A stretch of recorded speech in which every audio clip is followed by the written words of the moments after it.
Never gonna give you up, never gonna let you down, never gonna run around or desert you. Hey, Asa, Hey Michael, what's up? want to go proselytize some non-believers? Well, actually, Michael, the goal is to explore cultural openness and resistance to spiritual conversation with non evangelical individuals and how cultural values influence receptivity to the gospel. The goal isn't to proselytize, but to listen and understand. Okay.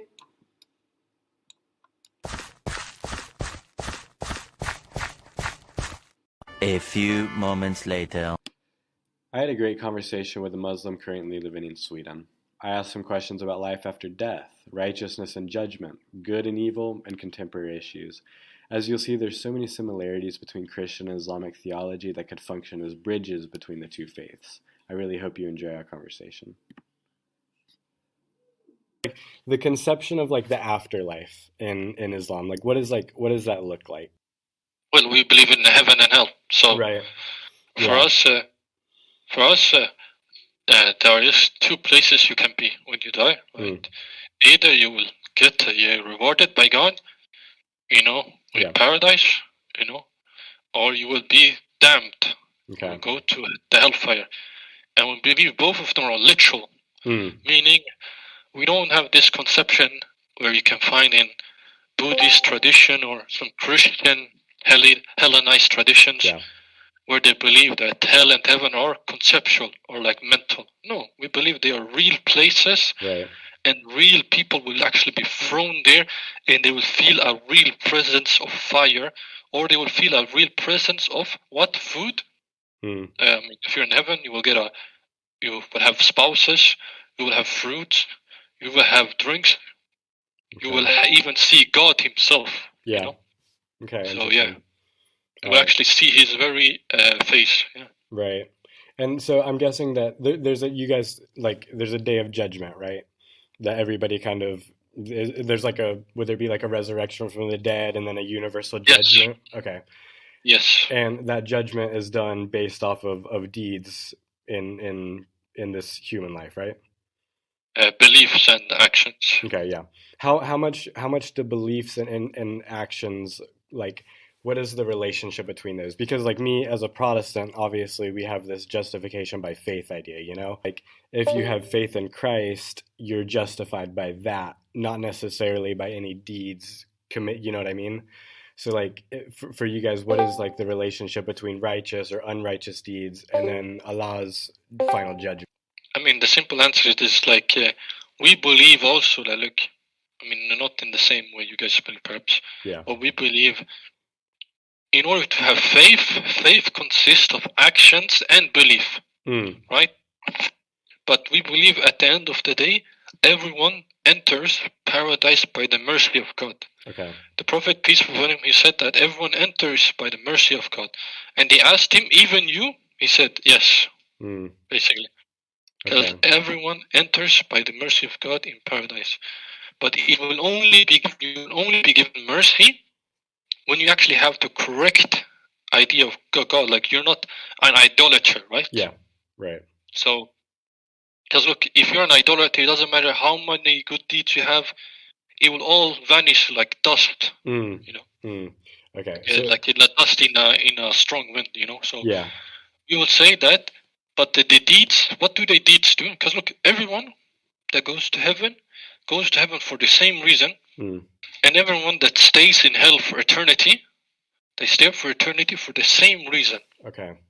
So, and the reason is because one upheld pure monotheism, the other person upheld idolatry. But what do the actions then do? Because you might ask the question. Yeah. The actions determine the severity of their penalty, or they determines their status in the hereafter. Got it. And then related to that, so like with the idea of righteousness and unrighteousness, what is like the metaphysics or like the ontology of like good and evil in Islamic theology? How are things good or evil? Like what determines whether it's good or evil? Well, I mean, if you're asking us about, are you asking us about the ontology of good and evil itself? Or, yeah.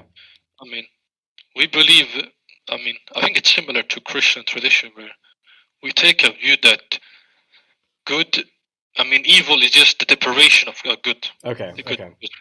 So we have that similar view there, Yeah. where we don't believe evil has ontology of its own, but rather it's the deprivation, like how darkness is the deprivation of light. Yeah.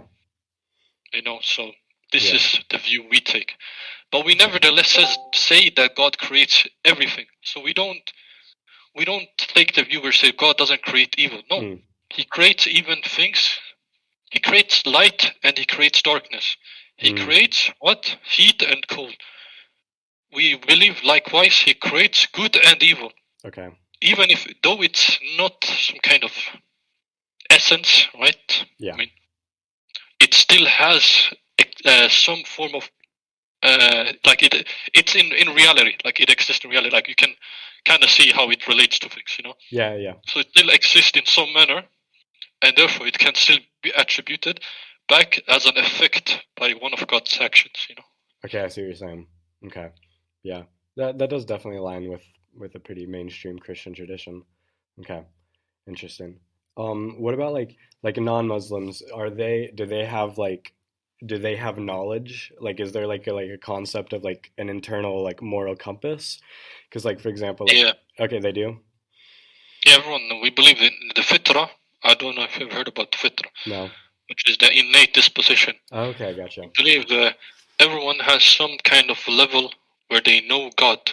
Yeah. And not only that, they know some good and evil. Of course, not every aspect. So they only know like basic tenets, Like, of course, they know like you do not steal, do not disrespect your parents, Things like this, like things like everyone knows like intuitively. And not only that, even God, even know God. That's why, I mean, interesting fact. That's why you don't see really the prophet trying to, be like premise by premise. This is why God exists. Like how you see some of the philosophers went out doing like Aquinas, trying to prove God is, because this is not the way of the philosophers. I mean, of the prophets. The prophets already try to turn them back to what? The natural disposition that is in them. Right. And they connected other aspect to it. Yeah. Okay, I see what you're saying. Like, what's the number one problem facing the world right now? I mean, we think the biggest problem in the world, I mean, it is actually the worst sin that exists on the face of earth, which is idolatry. Okay. And we believe idolatry can manifest itself in many different ways, right? Right. We even consider, I mean, funny enough, even atheists are considered idolaters in our view. They're actually considered polytheists, because anything that is given the rights of God to other than God, this is considered idolatry. So even atheists, by giving themselves, putting the authority of God to other than God, like morality, like judging, or like establishing, certain things that are only attributable to God, By doing this, they still fall under this. The same with everyone else, Yeah. Okay. Interesting.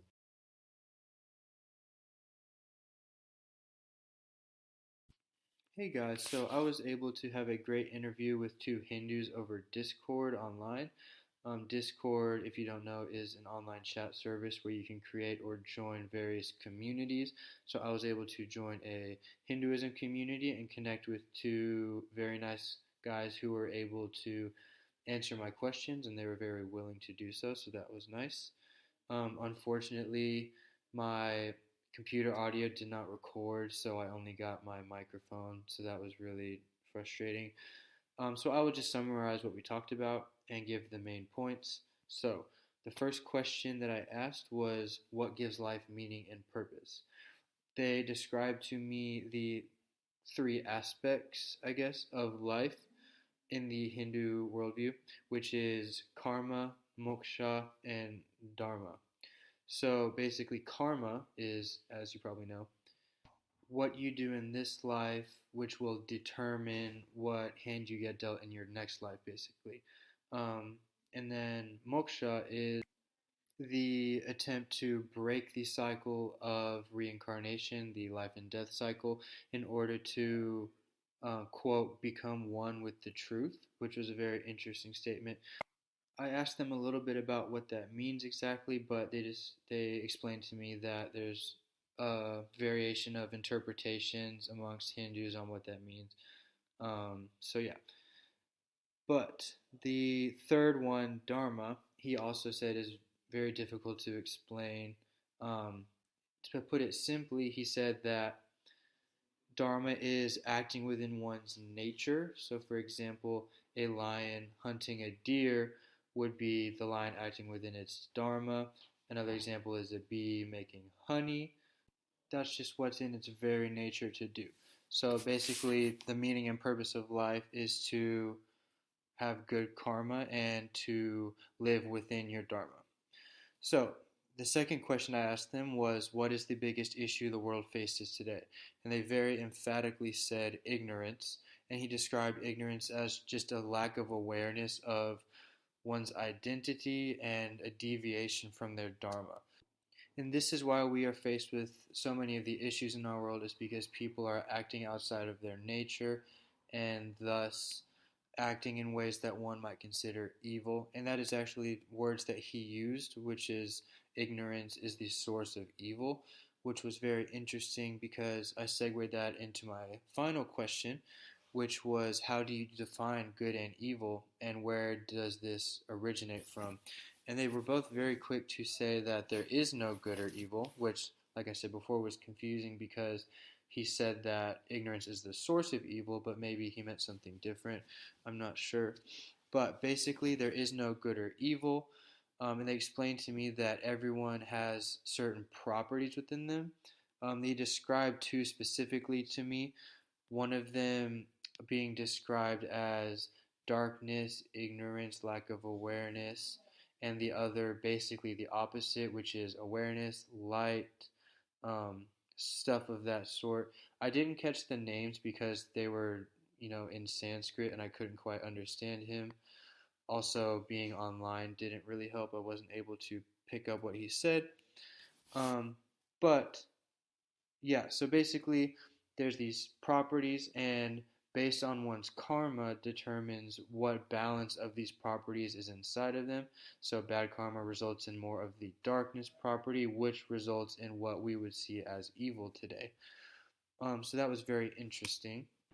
So yeah, overall it was just a really cool conversation to have with them, and it was very interesting to hear their different perspectives on the issues that we all experience in our world. One thing that stood out to me in particular was their answer for what the biggest issue in the world is, being ignorance, and ignorance of one's true identity, and basically evil being the result of people deviating from their identity.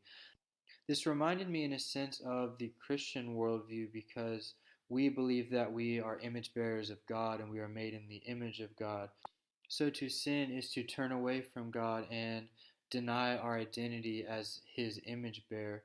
So just to see kind of this similar concept in the Hindu worldview, that we have a certain purpose in our lives and yet we still fall short and there's something missing. It's just really interesting to see that realization there, but it is just, obviously sad to see that they're missing the crucial piece, which is Christ. But overall, it was just a really cool conversation and a really cool opportunity. So, yeah.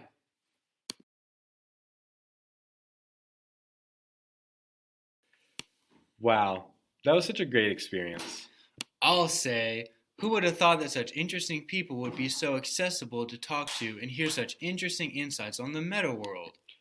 Yeah, here's some truth meat on honesty bread. You can really learn a lot just by listening to people. Make sure to like and subscribe, and we'll see you next time.